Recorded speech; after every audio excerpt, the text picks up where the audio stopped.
जिस दिन कौवे के दूध के दांत आ जाएंगे उस दिन कपड़े पहने पहने मोक्ष हो जाएगा आपको, और न कौवे के दांत आएंगे और भट्टा देख दी इनको न मोक्ष होगा। हे मित्र, कौवे की आंखें तो दो ही होती हैं, लेकिन कौवे की आंख के गोलक कितने होते हैं?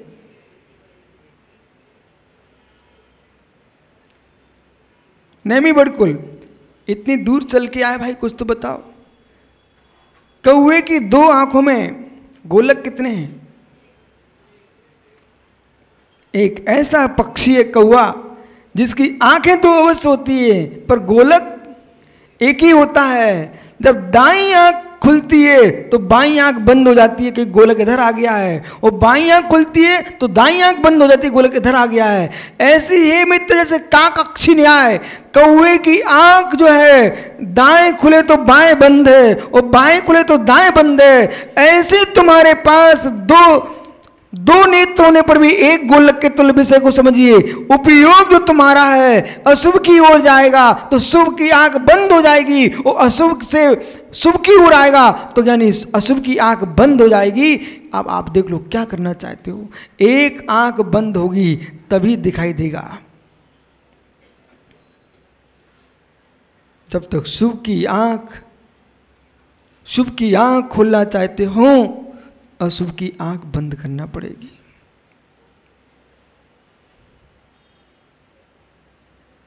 समझ में आ रहा है क्या?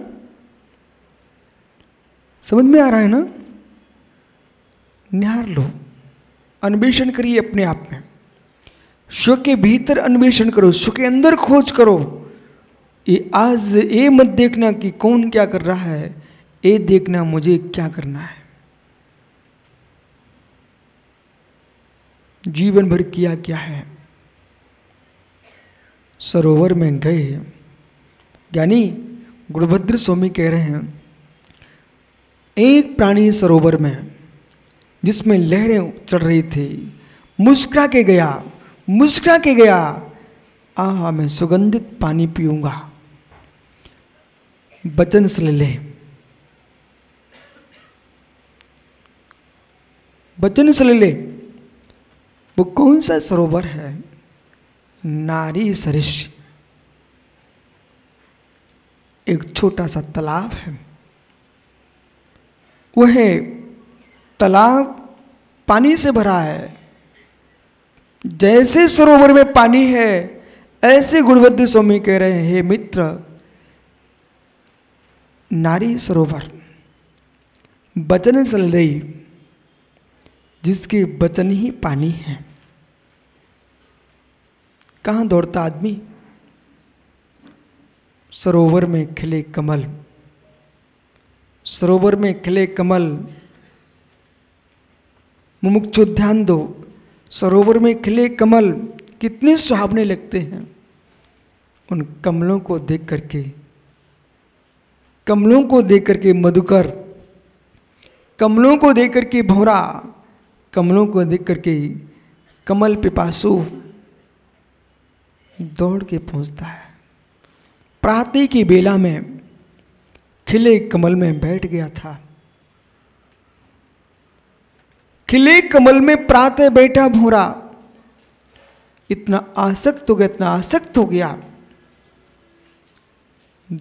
मध्याह्न की धूप की तपन भी उसे महसूस नहीं हुई। ये ध्रुव सत्य है। जहाँ राग होता है वहाँ बाहर का ताप दिखाई नहीं देता।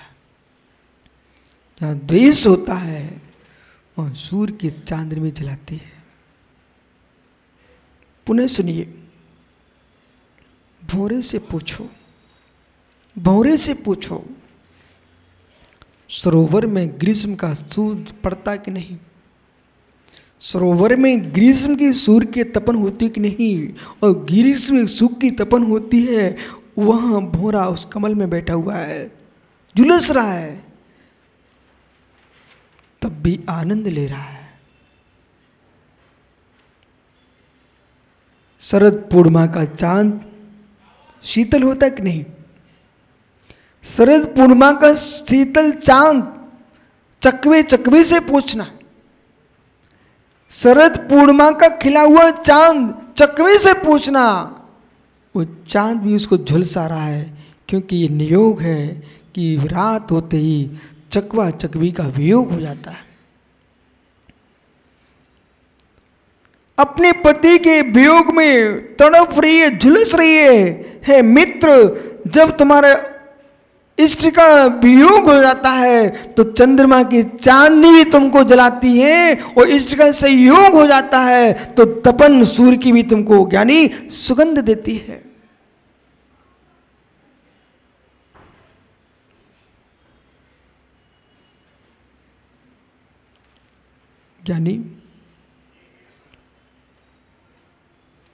ज्ञानी जिस दिन ग्राहकी बहुत होती है, एक व्यापारी की गर्मी की दोपहरी में भी भोजन नहीं करता तो उसको भूख नहीं लगती। सारक के दिनों में दिन रात व्यापार करता है, भूख नहीं लगती है। और जिस दिन व्यापार ना हो उस दिन भूख प्यास भी ज़्यादा लगती है और पैसा भी नहीं होता है। उपयोग की धारा देखो। छात्रों, बालक छाबड़ा सुन, बेटा परीक्षा हॉल में जिसको पेपर के सारे उत्तर बनते हैं उसको ना 1 नंबर जाना पड़ता, ना 2 नंबर जाना पड़ता, ना भूख लगती ना प्यास लगती है। सबसे ज़्यादा परीक्षा हाल में अध्यापक को कौन छात्र परेशान करता है? जिसको पेपर नहीं बनता तो राजेश मंत्री गटर भवन के छत के पट्टियां गिनेगा, भवन के गाटर गिनेगा, बार बार कहेंगे हमको लघु शंका जाने का है, फिर कहेगा हमको पानी पीने का है, क्योंकि बेचारे को पेपर बन नहीं रहा तो करेगा क्या, समय कैसे पूरा करे। ऐसे जिन जीवों को निज आत्मा का आनंद नहीं आ रहा है साधु बनने के उपरांत भी, वो बेचारा भवनों की दीवार के गटर गिनता है, गाटर गिनता है, ईंटें गिनता है, पत्थर गिनेगा। जिसको निजात्मा का आनंद आने लगेगा, स्वयं का पेपर देने का जिसको बनता है वो मित्र, उसको दुनिया से कोई मतलब नहीं होता है। क्या हुआ? कुछ नहीं है।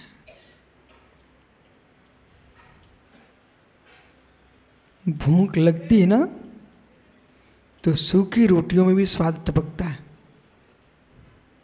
और भूख नहीं होती ना हे मित्र,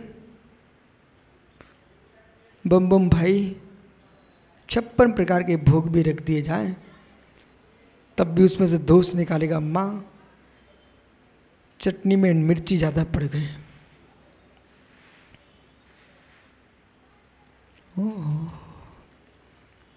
माँ ध्यान रखना, जिस दिन तुम्हारा बेटा अथवा तुम्हारी सासू का बेटा आपके भोजन में बार बार दोष निकाले, समझ लेना या तो कहीं से खा के आया है या कहीं जाने वाला है, इसलिए ये दोष निकाल रहा है बराबर। पर यह भी सत्य है कि तुम्हारे भोजन में दोष निकालने का कारण क्या है, वो तुम्हारी कमी है। जिसके बेटे ढाबे पर खड़े मिले, जिसके बेटे चाट के ठेले पर चाट चाटते मिले, बस समझ लो कारण कार विभाग व्यवस्था देख लो, इसकी माँ को अच्छा भोजन बनाते नहीं बनता है, जो कि माँ का भोजन छोड़ करके ठेले पे खड़ा है। अब कुछ नहीं बोलोगे? मतलब तुम्हारे घर में ऐसा होता है? बिल्कुल सत्य है। इतना स्वादिष्ट बनाओ कि बालक कभी होटल का नाम न ले। हे मित्र, ऐसे ही भट्टारक जी इतनी सुंदर तत्व की व्याख्या करो कि दूसरे दुनिया के लोगों के पास ये तुम्हारी समाज भोजन करने ना जाए, सुनने ही ना जाए। अन्यथा आप ऐसा कहते रहेंगे, बेटा ढाबे का भोजन अशुद्ध है, बेटा होटल का भोजन अशुद्ध है, वहाँ खाने नहीं जाना चाहिए, लेकिन पिताजी करे तो क्या करें, वो माँ बनाना नहीं जानती है तो क्या करूं, उत्साह शक्ति नहीं भोजन में होगी तो पागल हो जाएगा आदमी। जिसके भोजन में उमंग नहीं, जिसके भोजन में उत्साह शक्ति नहीं है, मित्र कितनी स्वस्थ बालक होगा वो कुछ दिन के बाद बीमार पड़ जाएगा। बुद्धि को शरीर को सुरक्षित रखना है तो उत्साहपूर्ण भोजन करो। ऐसे ही ज्ञानियों, अपनी प्रज्ञा को आपको प्रशस्त रखना है तो प्रवचन भी करने बैठो तो उत्साहपूर्वक करो, उमंग से करो। ऐसा नहीं है अब ठीक है तो किए देता हूं, ऐसा नहीं। आप जिस काम के लिए आए हो उस काम को उत्साह से करो। भाई बहुत छोटी आयु है ना इनकी। अब पूरे कर्नाटक में पूछना राजू पहाड़ी से, बहुत सारे लोगों में इन ज्ञानी की चर्चा है कि भट्टारक जी जो है ना, एनआर पर जैसे एनर्जी वाला मिलना चाहिए। मतलब पूरे क्षेत्र में कर्नाटक में चर्चा का विषय इनका कि भाई उत्साहपूर्ण, अरे भाई रोगी आया है और मनोज चौधरी तेरे जैसा चेहरा बना के बैठ जा वैद्य, तो रोगी वहीं मर जाएगा। अरे भाई चेहरा ऐसा नहीं करना है आपको, रोगी के आते ही वैद्य मुस्कुरा जाए, अरे कुछ नहीं अभी ठीक होते आप, मालूम वो जाने वाला भी होगा ना तो 10-5 मिनट जी लेगा। उसको तरंग उमंग आ गई, उमंग उत्साह शक्ति। जैसे वैद्य को, सम्राट को, गुरु को, इन सबको खुश रहना चाहिए। अभी मुनिराज स्वयं चेहरा लटकाए बैठे बेचारे, तो लोग कहाँ सोचे वो भैया बाप रे कभी साधु नहीं बनना, ये तो लोग कितने दुखिया बैठे हैं, कितने दुखी हैं। अरे भाई हंसना कोई तरंग उमंग नहीं है। मटके को देखो, तुम बुंदेलखंडी होकर के मटका नहीं जानती हो क्या? सर्वासार मटके को देखो, हैदराबाद के कई जगह प्याऊ बने हुए हैं और मटके रखे हुए हैं। जिन मटकों के भीतर पानी भरा हुआ है उनके चेहरे अलग दिखते हैं, और जो मटके खाली रखे हैं उनके चेहरे अलग होते हैं। बुंदेलखंडी बोलूं? बुंदेलखंडी। देख भाई ऐसा है, खाने के गाल और नहाने के बाल अलग ही दिखते भैया। आदमी भोजन करके आता तो उसे गाल चमकते दिखते हैं, और मित्र नहा करके आता तो बाल चमकते दिखते हैं। ऐसे जिसके भीतर कुछ भरा है ना वो अपने आप चमकते दिखता है, उसको कहने दिखाने की जरूरत नहीं है।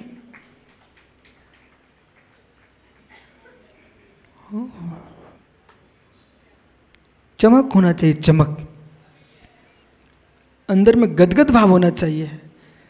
यदि आप मुनिराज बने हो, गुरु हैं और गुरु प्रसन्न चित्त हैं, तो लोगों को लगेगा इस बात पर, अरे यार बात क्या है कि अन्वेष पहाड़े क्या सोचता है मालूम? बोले हम धनपति के बच्चा, सब कुछ हमारे परिवार में भरा रखा है, हम मुस्कुराएं तो बात जमती है। वो अच्छा शौकीन आदमी, जैसे कपड़े पहनने वैसे पहन लो, जैसा भोजन करना वैसे भोजन कर लो, आभूषण पहन लो, गले में चैन लटका लो, भले चैन से ना सोने दे, सारे शौक कर लो, तो मैं मुस्कुराऊं प्रवीण तो अच्छी बात जमती है। लेकिन जिनके तन पर धागा ही नहीं है, रहने को मकान नहीं, खाने को कोई भोजनालय नहीं, और ये लोग मुस्कुरा रहे, तो बात कुछ होना चाहिए।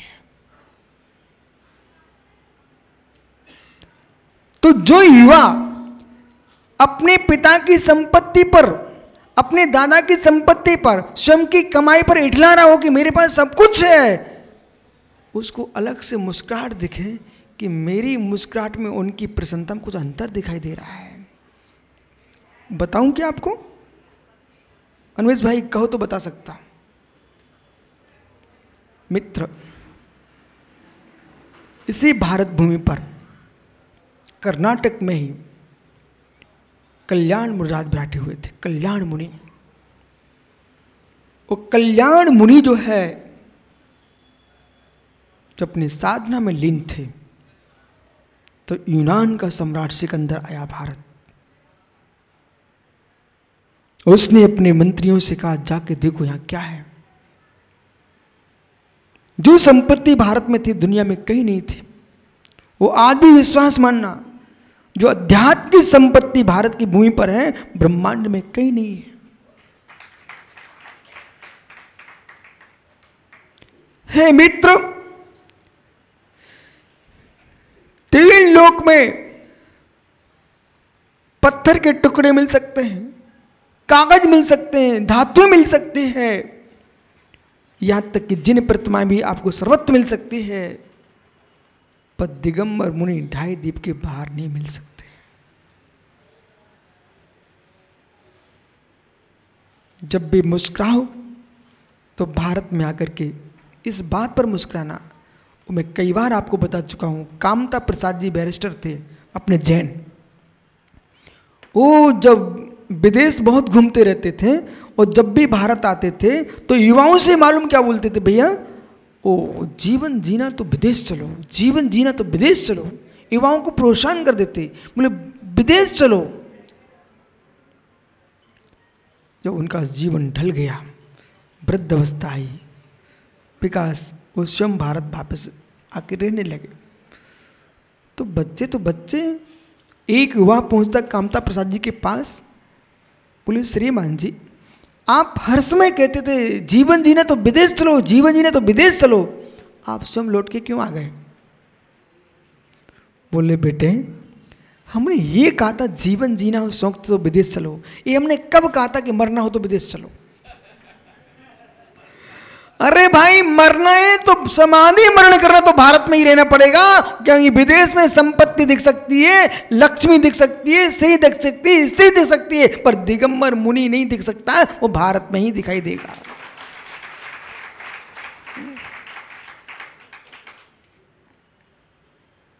क्या हुआ?